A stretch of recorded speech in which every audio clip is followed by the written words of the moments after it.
Dr. Aguiar Branco, depois de visitar a redação do Jornal Caniense, o arquivo e os estudos da Rádio Caminha, com que impressão ficou? Reforcei a importância que tem a dimensão da imprensa local, porque tem um acervo importantíssimo do que é a história da região, não é? Portanto, é importantíssimo preservar isso que depois dá raízes, e mostra sempre que as raízes são importantes em tudo o que nós fazemos na vida, e permite ter sempre uma linha de continuidade, para também nós termos a humildade de percebermos que as coisas não começam hoje, quando nós estamos. E isso dá-nos também mais sentido de responsabilidade, quando sabemos que o que está para trás dá-nos uma responsabilidade acrescida daquilo que é a nossa missão de ficar, fazer e deixar também legado para o futuro. E acho que isto que tive a possibilidade, digamos, em flash, de tomar conhecimento, é a demonstração disso próprio, disso mesmo, e eu saúde. A falta de apoio por parte do Governo à comunicação social local levou a que mais de 80 rádios locais do país decidissem fazer um boicote a estas legislativas, não noticiando ações de campanha eleitoral. Parece-lhe justo? Eu acho que é importantíssimo que se deem melhores condições para que a imprensa local possa desenvolver a sua atividade, porque os critérios de liberdade que são sempre exigíveis à imprensa em geral, ainda com mais acuidado se coloca na dimensão local, onde, até para a proximidade da comunidade e dos conhecimentos, às vezes torna mais difícil esse registro de ser equidistante e livre em relação a todos os poderes que localmente se fazem sentir, e em particular quando esse poder está no poder. E, portanto, parece-me que aproveitar um momento destes para fazer e sinalizar a importância que há, ou que é necessário ter para se criar melhores condições de sobrevivência, em muitos casos é isso mesmo que se trata, e de exercer a sua função de forma digna, também isso é importante, com condições para desempenhar uma missão importantíssima, que é de transmitir aquilo que se passa dia a dia nas comunidades. Acho que esse registro é importante, e seguramente que quem sou eu para dizer se esse foi o modelo melhor, mas acho que dá o impacto necessário para que se note e que nós notemos a importância da imprensa local. Voltando agora, ou dirigirmos agora mais para as ações de campanha que tem desenvolvido aqui no Distrito de Viana do Castelo, dos vários concelhos do Alto Minho que já visitou, quais lhe pareceram ser as grandes preocupações dos alto-minhotos? Olha, há uma, eu diria que há duas, mas há uma que logo à cabeça aparece, que é a questão da mobilidade, a questão dos transportes, a questão das acessibilidades mais fáceis para que, do ponto de vista intermunicipal e também da ligação da região, também depois do seu círculo de registro geográfico para o resto do país, acho que isso é uma das questões que realmente é muito importante. Há dificuldades a esse nível, quer do ponto de vista das redes rodoviárias, quer do ponto de vista dos transportes. E não é fácil, e devia ser mais fácil, essa mobilidade, não é fácil mesmo tê-la, e depois os custos que estão associados.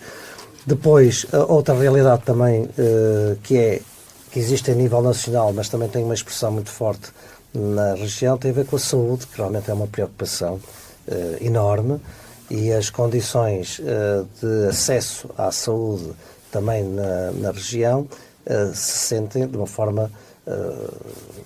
Pronto, eu sou parte interessada na medida em que represento e sou cabeça de lista pela AD, e acho que os últimos 8 anos, do ponto de vista do acesso à saúde, é de um resultado bastante caótico e de um resultado que não é aceitável, e que hoje uma pessoa, uma grávida, que quer ter um filho e que não sabe para onde é que deve dirigir-se numa urgência para o ter nas melhores condições, acho que devia ser preocupante para qualquer político. Mais ainda, quando se diz que não é uma questão financeira, então é uma questão do modelo, mais ainda porque é inaceitável que o Governo não tenha um modelo que assegure na hora, digamos assim, nas melhores condições possíveis, o acesso à saúde.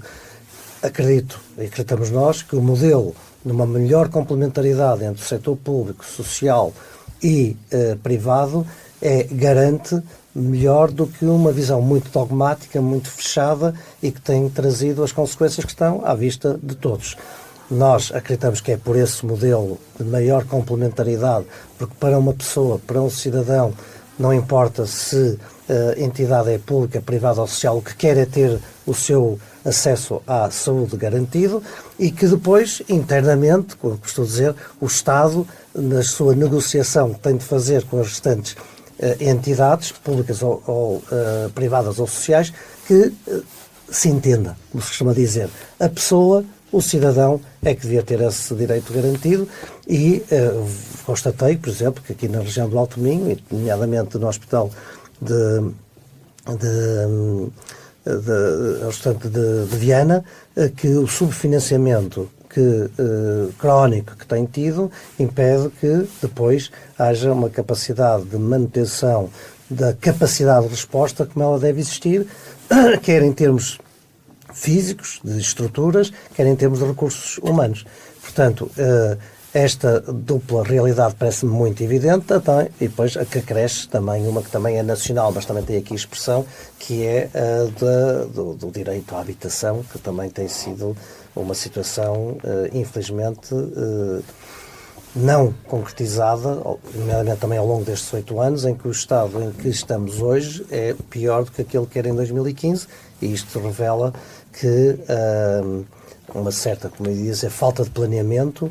Graças a Deus veio o PRR, que veio permitir mitigar aquilo que foi a falta de investimento público nesta matéria, e esperamos agora que seja possível, com uma nova realidade governativa, com um novo governo, avançar com mais força na capacidade de resposta à falta de habitação, que o nosso programa AD também prevê, que por via de uma injeção mais forte de terrenos imóveis que são do Estado e que não estão a ser usados para esse efeito, possam vir a ser usados, que haja uma capacidade de também em grande escala definir parcerias público-privadas que permitam uma construção em maior escala de habitação, e por essa via que, se nós colocarmos no mercado mais casas, é, a nosso ver, a forma mais eficiente de poder fazer baixar o preço das mesmas.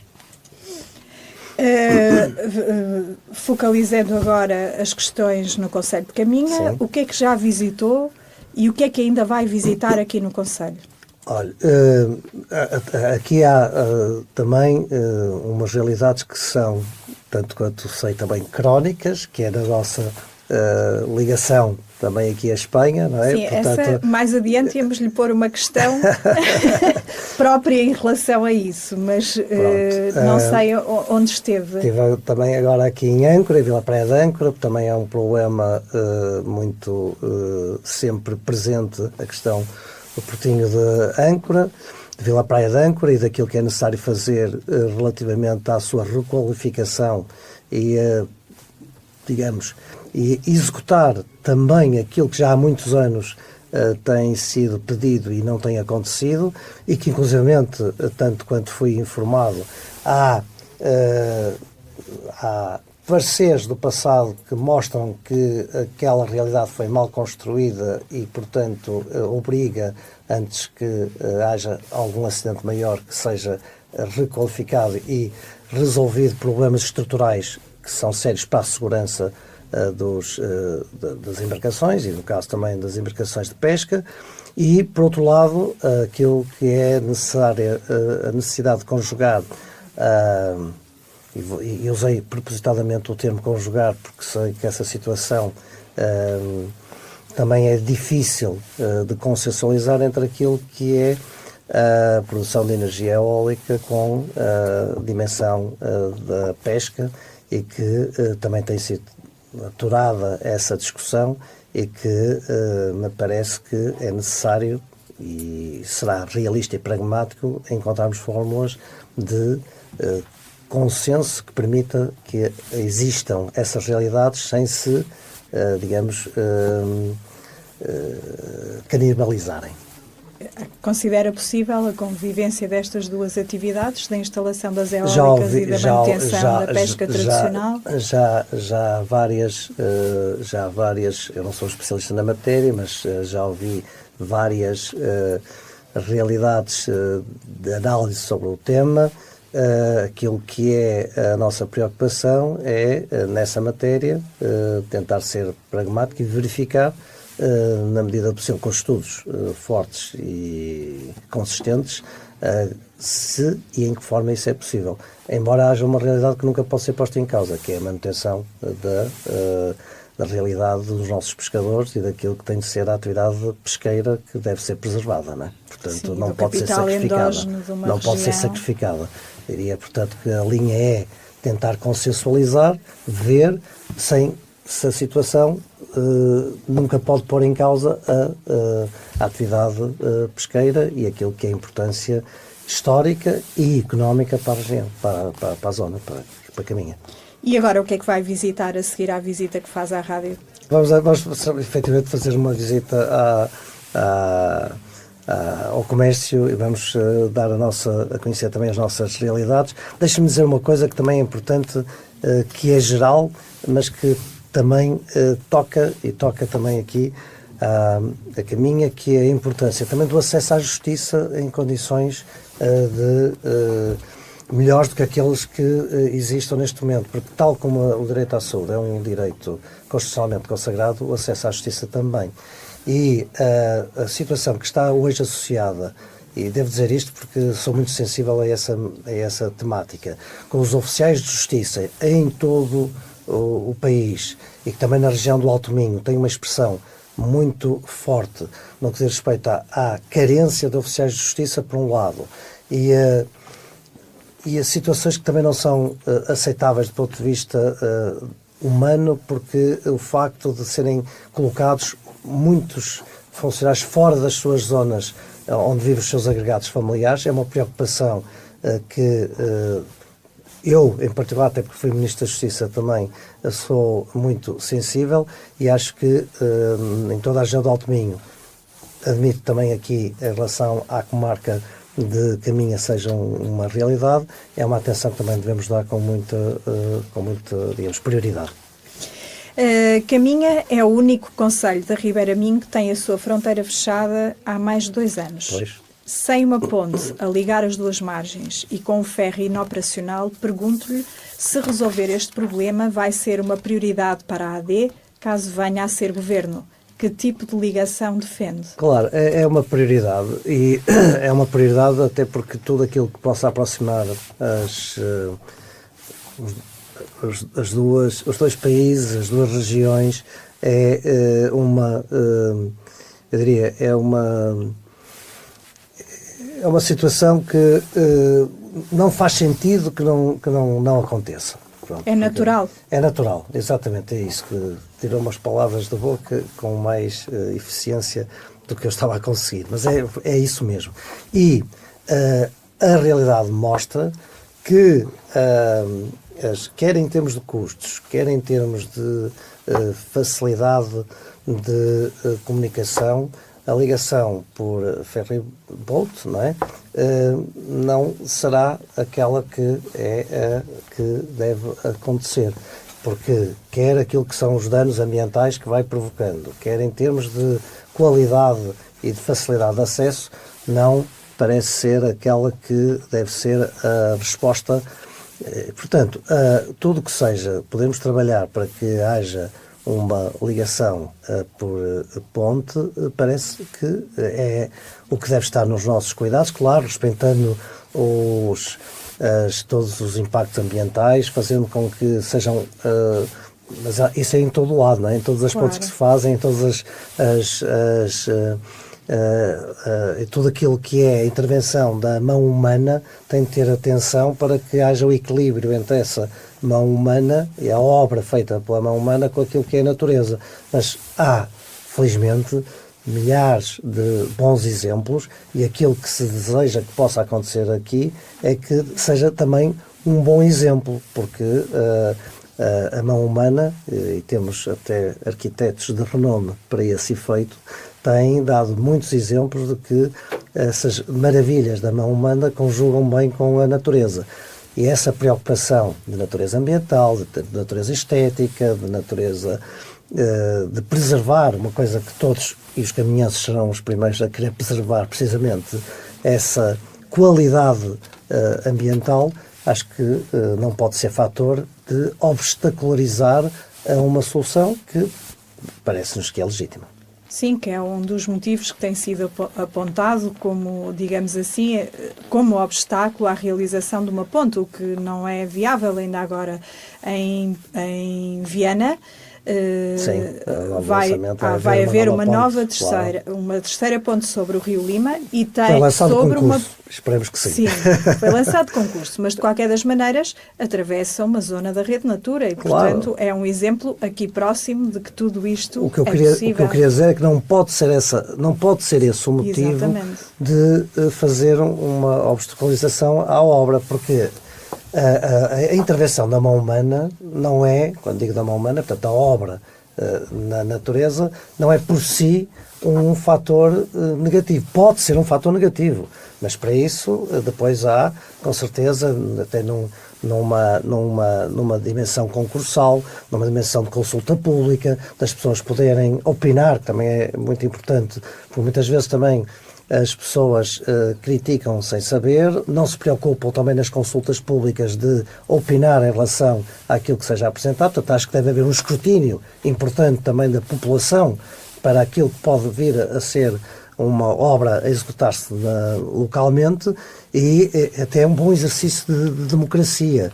A democracia é participar, e muitas vezes essa dimensão de participação dos cidadãos não acontece ao nível que também os responsabilize, não é? Para que depois, amanhã, qualquer coisa que seja feita também seja, digamos, com uma legitimidade acrescida em relação à população e às pessoas que puderam opinar sobre...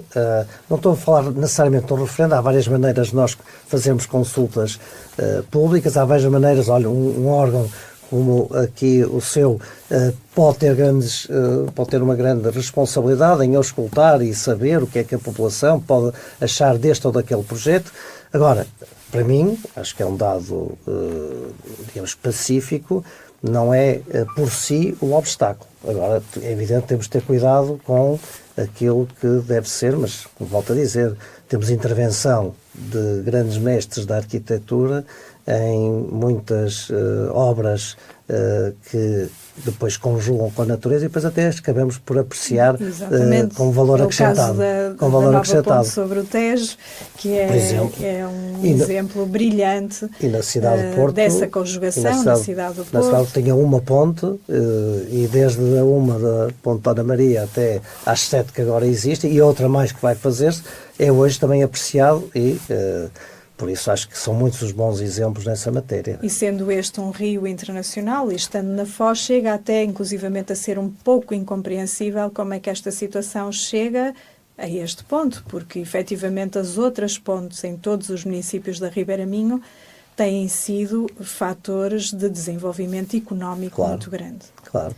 Não só troca turística, que nem é tão relevante, mas tem sido efetivamente, mesmo, aliás, Vila Nova de Cerveira quer uma segunda ponte pedonal, portanto, o argumento de ao lado haver uma e estar muito próxima da de Cerveira, também não me parece que isso possa ser uma desculpa, acha que é? Não, eu estou a par, porque tenho internamente nós tivemos conversas no nosso compromisso eleitoral sobre os temas que são temas mais polémicos, no sentido de, portanto, e sabemos que são situações que merecem esse tipo de debate e de dialética que está a referir.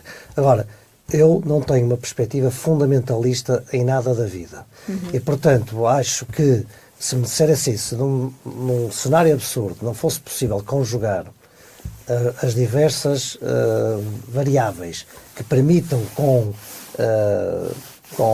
digamos, com bom senso fazer uma obra desta natureza, uma vez toda, é evidente que a pessoa não faz, não é? Claro. Assim, porque não...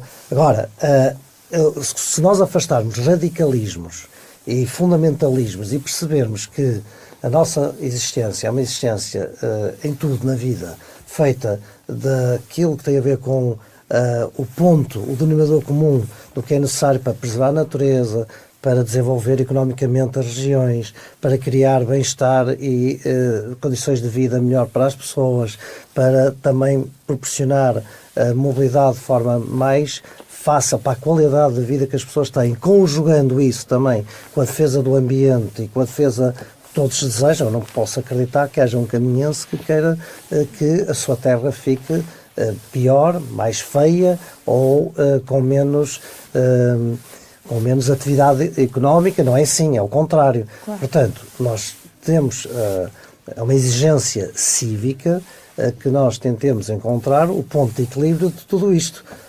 Acredito eu que é possível, só se me vierem demonstrar que o contrário, e também não deixarei de considerar, eu pessoalmente, embora isto não seja uma decisão minha, é uma decisão do coletivo, como é óbvio, e a luta por isto será uma luta coletiva, mas não, acho que todos teremos essa dimensão. Sabe que às vezes eu acho que na atividade política complica-se muito. Se a gente tentasse sempre seguir a melhor máxima de todas, que é bom senso, acho que se fazia coisas com mais facilidade. Acho que neste caso da ligação à Espanha não tem presidido o bom senso, é verdade.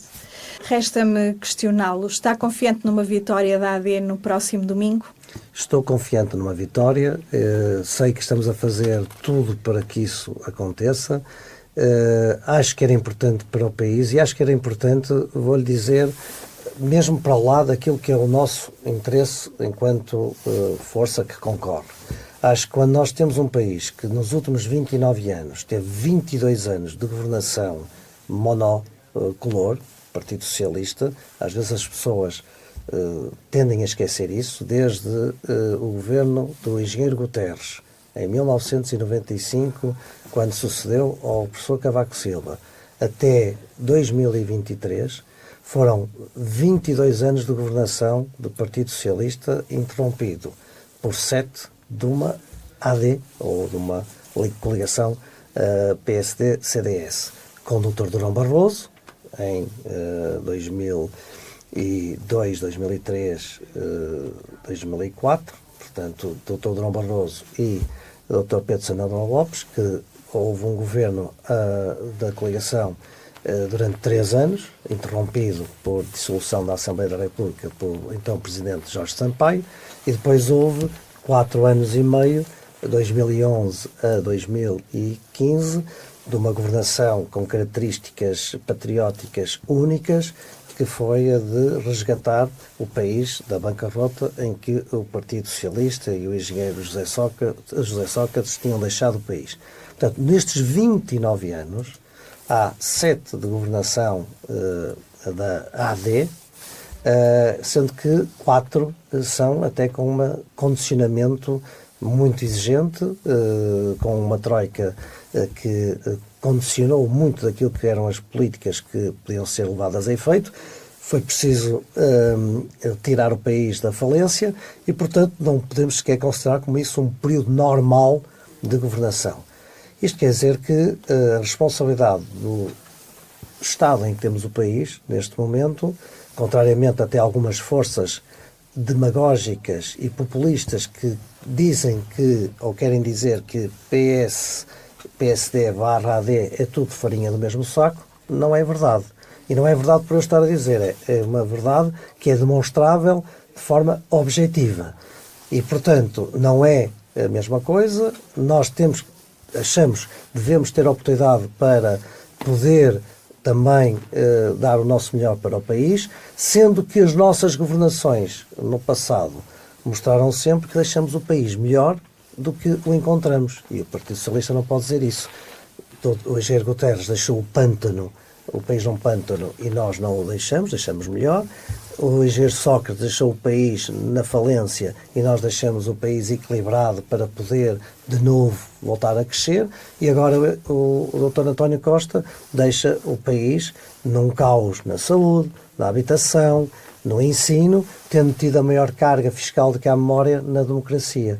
Acho que temos o benefício mais do que o benefício da dúvida, temos um histórico que nos mostra que somos confiáveis e acho que era uma oportunidade que nos devia ser dada para nós podermos governar o país sem os condicionamentos que no passado nos obrigaram a não poder aplicar o nosso programa tal como desejávamos, e acreditamos que o nosso programa é aquele que tem um modelo de desenvolvimento económico mais forte para criar riqueza para Portugal, porque nós só podemos viver melhor, só podemos dar a oportunidade aos nossos jovens para cá ficarem, para cá viverem, para cá trabalharem, se tivermos um país mais competitivo, um país mais rico. Distribuir riqueza é muito diferente de distribuir pobreza. E aquilo que nós assistimos nos últimos 8 anos é de que não estamos melhor, estamos pior, em relação a um país que em 2015 dava uma nova esperança depois de um momento difícil de resgate financeiro. Por isso eu estou confiante, espero que esta mensagem passe. O país está espartilhado neste momento entre um Partido Socialista que se apresenta de forma muito radical e extremista nas suas opções políticas, liderado por Pedro Nuno Santos, que tem essas características legítimas, ideológicas, aceitáveis em democracia, como é óbvio, e respeitáveis, mas não é um modelo dirigista e estatista que nós entendemos que é melhor para Portugal crescer, e também as forças populistas que surgem à direita e demagógicas, que também não são aquelas que nós entendemos que são as mais... Porque saber protestar não é a mesma coisa que saber governar. E, portanto, nós entendemos que a AD representa a força moderada, tolerante, de bom senso, que os portugueses precisam para, por via disso, termos um país de novo com esperança e que dê vontade de viver. Muito obrigada pela visita que nos fez Foi um gosto. E por se inteirar das questões que afetam a comunicação social. A continuação de uma boa campanha eleitoral é o que Muito desejamos. obrigado. Muito obrigada. Muito obrigado.